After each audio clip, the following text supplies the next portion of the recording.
Mais en fait, on navigue de l'amour à l'enfance avec une recherche particulière qui est liée au fait que cet enfant est né d'un père inconnu, dont il n'apprendra l'existence qu'à l'âge de 13 ou 14 ans, à une époque où sa mère était courtisée par quatre personnes.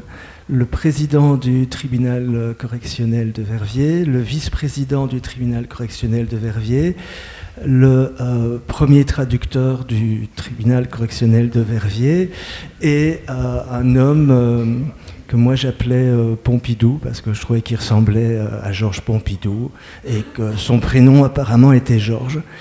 Et donc on va dire que ces 4 personnages courtisaient ma mère, qui m'apportaient chaque fois un avantage spécifique. Le président, il m'offrait des glaces pour que je dégage le temps d'aller chercher une glace au magasin. Le vice-président, il me protégeait contre les moustiques pendant la nuit.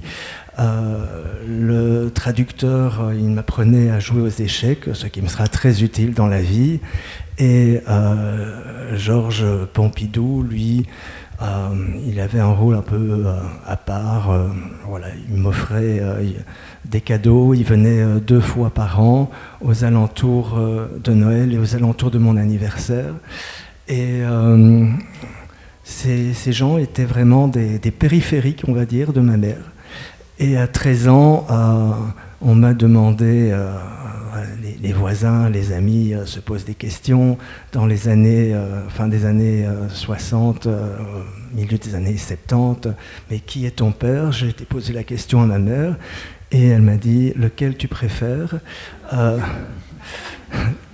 Walter, Albert ou Georges. Et j'ai choisi le prénom qui ne se terminait pas en R, et elle m'a dit, c'est lui ton père. Et j'ai compris que je ne pouvais pas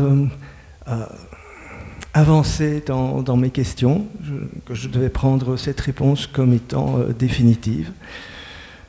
Et suite à ça, 6 mois après, quand il est venu pour Noël, elle lui a dit devant moi, au fait, j'ai tout dit à Donald.